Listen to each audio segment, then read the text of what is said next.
Well, after FM25 was cancelled, we promised that this year would be dedicated to retro on the channel. We've had brilliant fun with my beloved Luton Town from FM06. We'd already had a little bit of fun in the previous year with FM09 and Hamilton Academical, but I wanted to revisit that game for a proper series. Now, I mentioned regulars will know that I quite fancied having a go with Fulham in FM25 before that was cancelled, and as a result, I've come to FM09 and I thought, well, why not have a go with Fulham? They're expected to get relegated, but it was a time in real life where Roy Hodgson came in, built a side with a load of Scandinavians, and actually, the year after, they ended up reaching the Europa League final. So this time, with the team predicted to finish 18th in the Premier League and some legends that I'd really like to get my hands on, let's move over to the Premier League with FM09 and Fulham.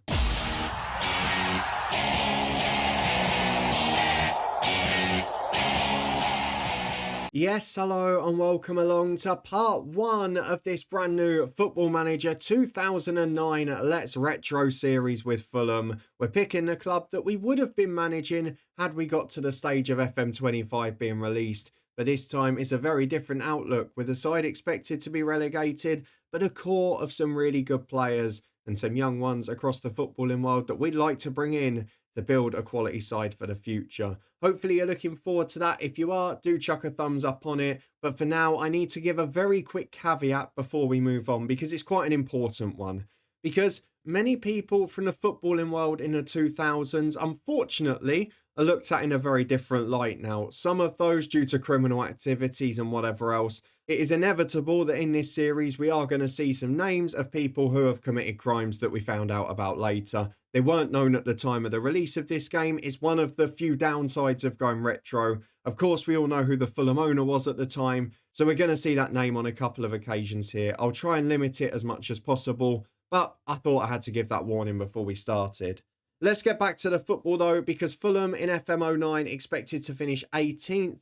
As a little bit of a reminder for the sort of era we're in, the teams that came up were Stoke City, the other teams that came up were Hull City, and of course the ones expected to survive that came up were West Bromwich Albion. They've got the 17th prediction there. We're in an era with peak Wigan. Pompey had just won the FA Cup. Middlesbrough went down in real life. They were under Gareth Southgate. And there were the back end of some successful periods for sides such as probably Bolton and Blackburn, who were drifting towards a malaise in the 2010s. But we're focusing on Fulham. 57 million is the estimated value, but there is a lot of loan within the club. So if we go down, it could be a disaster. But our job is to try and keep them up and build a side that, well, can emulate what Roy Hodgson did and get them to not just Europe, but a European final. Let's see how long it takes us to build the same sort of quality in the team as we confirm and take our first day in a job at Fulham and see through the introductory messages, where of course you are going to see a couple of unfortunate names. So personal message, we've got £8 a week on a 2-year deal. We are not too inexperienced for the job. And if we have a look at the team report at the moment, Ray Lewington thinks that there are a couple of weaknesses in the team, one of them particularly being left back. I do actually quite like the team report screen in FM09. It's sort of where it had got refined from where we'd seen it in FM06. And it gradually improved until it got to a stage where it was actually quite helpful here with transfer suggestions, best youth players, and not just pointing out the worst of everything every time. There's a few pretty legendary names there. We'll come back to them in a moment. But let's go to the start of season expectations. We're expected to fight bravely against relegation. I think we can do better than that. The transfer budget, if we do so, is 5 million with about 45 grand spare on the wage bill. If we say we're going to actually avoid it, we get an extra 1.25 million, which in this era is pretty helpful. And we also get an extra 25 grand a week in wages. And if we go really bold up to mid-table, we get 7 million and basically 100 grand a week to spend on the wage bill. So that is the option I'm going to go for. Go hard or go home. Let's have a bit of fun. We're going to get a mid-table finish with Fulham. And today, we're going to meet the staff and the players that we're going to be working with. So let's go through to the staffing screen and see the people that we've got to work with at Fulham. We have got an assistant manager of Ray Lewington, who is pretty solid across the board. Obviously followed Roy everywhere in real life, has got real experience across Europe and across the world. Even the knowledge of Ghana there, which could be helpful in this era. Ghana are a great side around the 2010 World Cup period. Further down, we've got Billy McKinley as a coach who, unfortunately, not got the best of attributes here. We might need to upgrade this team massively. We've also got two goalkeeping coaches in Mike Kelly, who is outstanding, and in Vic Bettinelli, who is also very good. Then youth coaches in the form of Mark Pembridge, who's not great but a club legend, Hugh Jennings, who's pretty average across the board, and Gary Brazil, who is a bit better but lacks the mental attributes rather than the coaching ones. And on the physio and scouting side, we've got Barry Simmons as our only scout. He's not very good, and I'd like to replace and upgrade in that area. And then the two physios, Mark Taylor, perfect physiotherapy, and Jason Palmer, 15 out of 20, still not bad for a number 2. So I think we're in a pretty good position here when it comes to our staffing. We need to get in a proper coach, a fitness coach. The goalkeeping side's fine. And then it's just about, can we get in a scout or two as well to help us find players further afield.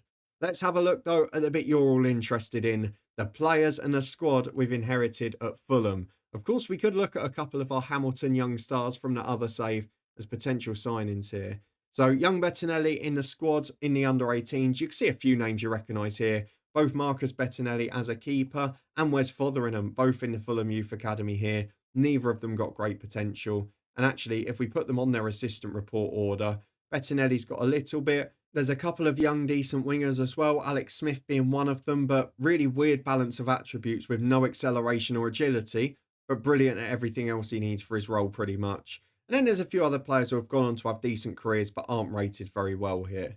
If we go and have a look in the reserve squad, there are a few players that we might want to promote or make decisions on. The most important one, or the biggest name perhaps here, is Diamanti Camara, who unfortunately has got an 8 to 9 month injury, so we're not really going to see him this year. He's a big earner, he's a decent player, and he's someone who we know could contribute. But unfortunately, we're not going to be seeing him anytime soon, and I'd imagine he's going to decline pretty quickly throughout this year. The other one is a young wonder kid around this time in Giles Barnes. He'd moved to Fulham on loan from Derby. There is a sign that we can get him for $2.5 million as well. I think that's going to depend on how much he declines before he's back from injury, and then whether or not he is able to recover after and stay fit, because he's someone with big potential for the future, but at the moment doesn't look first team level and is of course going to be out for half a season. There are other names that you will instantly recognise here. We've got quite a few out on loan. I always loved Collins John. What a player he was. He's not going to quite make it now though. Moritz Volt's another one who left the club on loan. Probably not going to get to see him in the end. But looking further up this page, you've got a lot of people that went on to have big enough careers. David Stockdale as a keeper. Decent young one here, but not really got the potential, according to the assistant, to become a superstar. One man who has, though, is Elliot Omazusi. Became a bit of a prospect at Fulham around this era. Looks good at 19 years of age. We're going to have to offer him a new deal because he's out this year. But he's wanted by some decent clubs on transfers. We're going to try and loan him out and then build him a little bit for the future. And one that's unfortunately not got the biggest of potential here, despite going on to have, well, a pretty stellar career, is Chris Smalling. He has 2-star ability, 3-star potential, and this is actually the summer he joined from Maidstone, so probably not seeing the best of him here. Unfortunately, while he'll probably make it as a pro, I doubt he's going to make it at this level. Let's go over to the senior team note, which is where most of you will be interested in what's going to happen. And let's get the assistant reports up so we can look at what is an eclectic mix when it comes to this squad. A very clear star player, a few that we've got to make decisions on, and tactically, a very interesting debate to be had too. Firstly, I'm going to demote Robert Milson because he's nowhere near good enough, so you can go into the reserves. And then we're going to work with the squad we've got, one of whom does overlap with the Hamilton series. We signed on a free up there. Let's start in goal with Mark Schwarzer, an experienced Premier League pro, 35 years of age. We know exactly what to expect from him. Look, he's not going to be the long-term solution for this club. He's on a 2-year deal. I would imagine he'll be first choice this year because it's not a priority to fix. He's a solid Premier League pro. And then next year, when he declines a bit and hopefully we improve a bit, we'll maybe bring in a new number 1 and gradually phase him out of the club. That's because we've got another keeper on a 1-year deal. West Brom fans will know him, Pascal Zubabula. He is on a 1-year deal as very much a number 2. He's okay. He can do a job if we need him, but Mark Schwarzer is very clearly the number 1. Into defence, and it becomes a little bit trickier because we've got 1 star player and then loads of very average ones. And we've also got the second best defender at the club out on loan because Leon Andreasen is on loan away at Hanover. They've got a clause to buy him for £2 million, which I'm sure they'll exercise because he's worth more than that. But he would have been a really useful and handy player to have. As it is, we've not got him to choose from. So we are going to have to work around this star. Breda Hangeland, got 3 years left on his contract. He's wanted by Newcastle and City. This is the first year for City after the Sheikh takeover. So they're going to be going very aggressive, you would imagine. Just the summer they signed Robinho and the likes.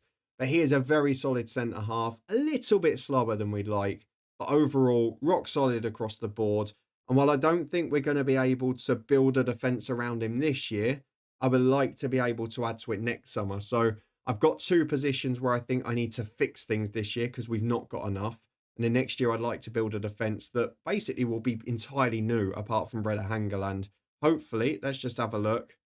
Yeah, he is willing to sign a new deal on longer terms. So that will be something we can fix immediately. A left back, another name most of you will know in Paul Konchesky, a solid defender, obviously has played in the Premier League for years. He's a little bit underrated in this for me, I feel. He was always a very steady Eddie at this level. Probably a little bit close at the championship level here. They're saying leading championship player. I actually think that's a little harsh. I wonder if a more defensive coach might say something different. Actually, they do. So Paul Konchesky, natural left back and apparently natural left midfield here.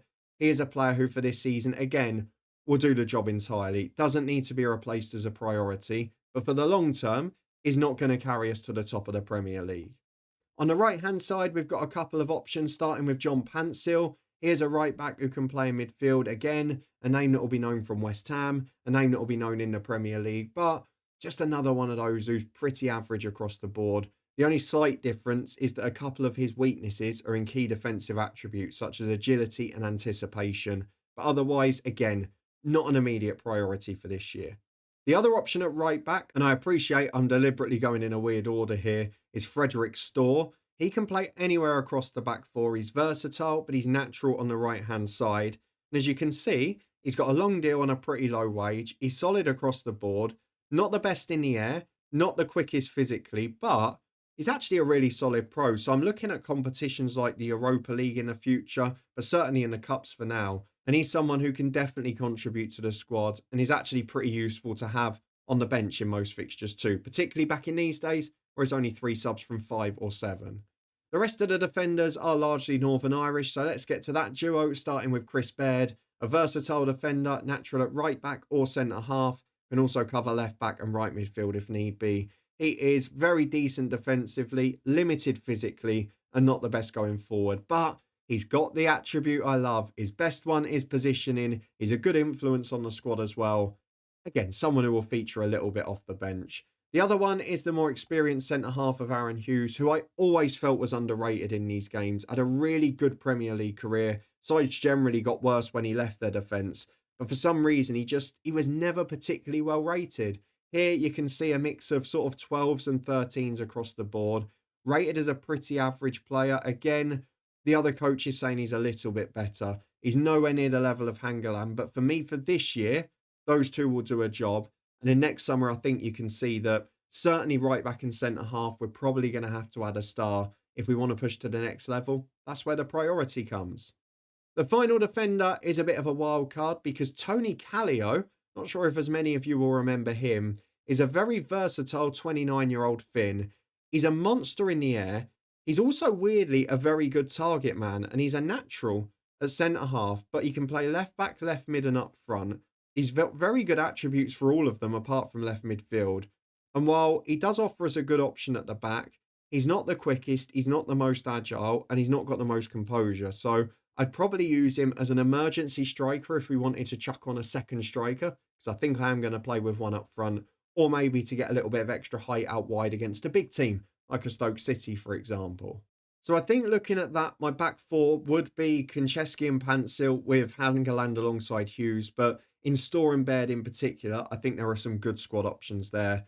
Let's move into midfield where we are without Andranik, who's gone out on loan, but I'm not sure that's the greatest loss in the world. There's also a youngster who's probably not quite good enough in Wayne Brown, who I think is probably better suited to going out on loan from the reserves. So that's what we're going to do with him.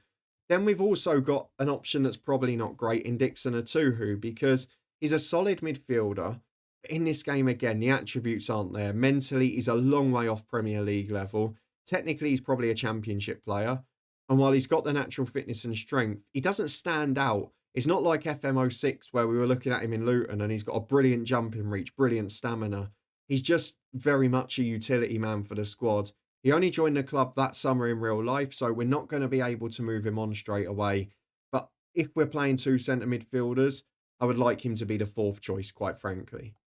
Alongside him would be Olivier Dacour. He's out injured for a couple of months. He's on loan from Inter Milan. He's now 33. But while we've got to prioritise other areas for an instant fix, such as a partner for Dacour and a left winger, which you'll see in a minute, I do think he's going to do the job for us for a year. Of course, it's an area we'll have to prioritise next summer.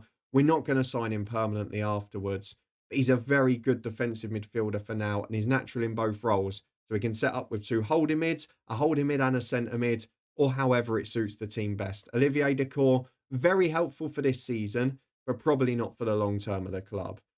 As you can see, when it comes to natural, actual centre midfielders, that's pretty much it. So we're definitely going to have to sign someone there. We have, though, got a plethora of wingers and attacking midfielders. The problem is they're all right-sided and right-footed, so we've not got much on the left. The only natural on that side of the pitch is Julian Gray. You'll know him if you followed the Hamilton seasonal updates. We got him in Scotland in the end. He is one of those who should be an emergency backup at best. He's not Premier League level. He's a Championship player. He's an SPL09 player. He's not more than that. So I'd like him to be my secondary winger by the time we get to the season. Obviously, Diamanti Camara's out, so we're going to have to get a new signing this year. The other four are all more natural on the right wing or as a number 10, starting with Welsh international Simon Davis, who was pretty injury prone in real life. We'll see how that pans out here. Not the best physically, but mentally very good and a quite clever player, technically pretty astute, and can play either on the right of a 4 or a 5 as a winger. And is pretty versatile at other stuff too. Nice to have someone who can cover in the middle, because of course, as we've seen, we're pretty short of defensive central midfield options, and he is okay in the tackle and when it comes to work rate. So it might be a case that we just have to muddle along in the middle for now. And another man who might help us do that is Clint Dempsey, who in this universe had just signed for Fulham a year and a half ago, had done okay, but not been that well rated in FM. He's versatile. He can play number 10, right wing naturally, but can also cover centre mid and centre forward. He can play pretty much everywhere else at a push as well. But he is a player who likes to break in behind. But as you can see, the attributes just aren't quite there. The only thing I do like is he's not bad off the left and he can play either footed. So might be a utility option there if we aren't able to sign someone. But certainly not going to be the man that wins us a Premier League or gets us near Europe, given the attributes he's got in game. Further down, we've got the experience of Danny Murphy. He is a number 10 at 31 years of age, just coming towards the back end of his career. Again, probably a little underrated physically here. He did have an engine to go all day. Most natural as a number 10. I thought he could play naturally centre midfield. I feel that's a little bit harsh on him. But in this save, it does leave us a little shorter of options in the more defensive roles. I mean, looking at his attributes, I don't think he'd have any problem playing in a deeper playmaker role alongside an Olivier Dacour if we're not able to bring players in the short term. But I think we need to add one in there regardless. He's a good penalty taker, which is always handy. And his mental attributes very good. Composed, anticipates the ball well. I think he can do a job for us for now. One of the things I have got to debate, though, is that he is wanted. He's wanted by a newly promoted club. Don't really want to strengthen a rival, but if a different type of team comes in, he is a player at 31 who is probably expendable, and it's the last chance we're going to get money for him. So might be an option to bring a bit of youth into the squad and sign someone who we more desperately need in a different position. Because the final player who can play right wing and number 10 is Zoltan Gira, 29-year-old Hungarian. Again, West Brom fans will know this man. Bit weird in terms of his actual natural positions. He's natural on the right of a midfield 4, but he's virtually accomplished everywhere else in midfield. He's not the best rated in this game. He took a weird decline in FM in 08 and 09. He's not great physically, which he never was, to be fair. Good jumping reach, but technically and mentally, I think he was quite a clever player and he's been a little underrated here. Became a key part of Fulham's Europa League run the year after in real life. But here, again, maybe a little bit like Dempsey, just slightly undervalued in FM09. Then we've got the slight problem in the squad because there are 3 strikers, all very different types and all of a similar quality. I'd argue one slightly better than the rest, but one of them has joined the club this summer and it's probably the one I would have got rid of in terms of the style I want to play. And given that I only want to play one up front, we might be wasting a bit of the wage bill if we can't offload the other. So the first one, and probably the starter if he stays fit, is Andy Johnson. He's quick, he likes to run in behind, he's mentally brilliant, he's my type of player, and he's a good finisher as well. He's a player that, when he was fit, was always a good pro, and he's basically the star earner in attacking areas at the club. He's just joined from Everton for 10 million quid. I'm going to have to play him because he's the hallmark signing. I can't leave him out of the squad. The second one is actually the more similar type of player, but a slightly older one and has been at the club for a while, so probably the only one I'll be able to offload, which is Erik Nevland. He's a 30-year-old Norwegian. He's a good little player. He's a very similar type, just not quite as good. The problem I've got is that, as I mentioned a moment ago, the other striker's only just joined, whereas Nevland hasn't, and I might be able to make a bit of money back and clear some wages. And if I'm being honest, there are other areas of the squad where we've got to get players in, so I might just have to take the hit in terms of losing a bit of money on him and getting the job done now, because it will still leave us with a solid backup striker. Not the same type and not quite as good, but Bobby Zamora is a name a lot of you will know. Not the best finisher in this game, mentally nowhere near as strong, but a good penalty take-up, better in the air, offers a different type of threat, and is still physically pretty good at the running of the channels and that stuff. So I think it is going to be a case where we stick with Bobby Zamora because he's just joined the club here, and him and Johnson will likely be the two that stay, with Erik Nevland the one we have to try and move on. Not how I'd like it to be ideally if Zamora had been here a year. Sorry, Bobby, but I'd probably try and move him on. As it is, though, we've still got good strikers, but there are priority areas, aren't there? We have got to sign a left wing up before the season starts, and we have got to get someone in centre midfield. In another world, I'd like to improve the defence this summer, but we can't do it all at once. So that's going to be the priority. I guess the big question is whether you agree or disagree with me, because there are other areas of the pitch that we could improve, but I feel like they're the two where we're outright weakest, and I'm happy enough with the defenders for now. I think they're enough to get us mid-table if we had a bit of firepower, a bit of quality out wide, and a little bit more solidity in front of that back four as well. So let me know your thoughts on the team and the squad. Should I build around Hangeland or should I be prioritising someone else? Do you think some of those young stars will reach their potential? And do you think I've gone too bold, going 2 places above the expectation and suggesting we can finish mid-table? If I'd have said fight bravely, yes, we probably couldn't have got what we wanted this summer. But my argument is if we sign those 2 players, I think we do finish mid-table if they're great ones. If we don't and we go down to the Championship, yes, we'd stay. But then it would be a dogfight. We'd lose the likes of Hangeland and we'd have to build again. So let me know if you think I've made the right decision. We will return with transfer news and updates when we get to the first day.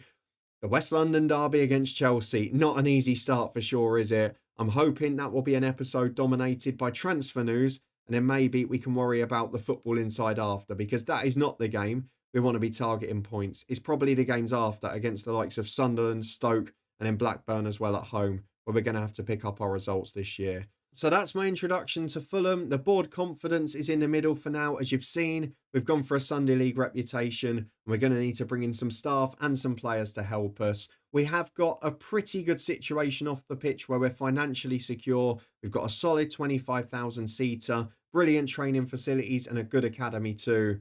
But will it be enough to help us avoid relegation in the first season and sign some good players to build for the future? If you want to stay up to date and find out and you did enjoy this one, please do chuck a thumbs up on the video. We will be back next time to begin the Premier League season, the 08-09 season. But will we have the help we need alongside us in the squad? Subscribe and turn that notification bell on to find out, as we will return every weekday to continue this series until it reaches a natural conclusion. Or of course, we may get sacked. But I've got a lot of work to do. I need to get some scouts in to help me with recruitment. So we'll be back tomorrow for the start of the new season, and hopefully Chelsea will have an off day because they've got one of the best squads in the world.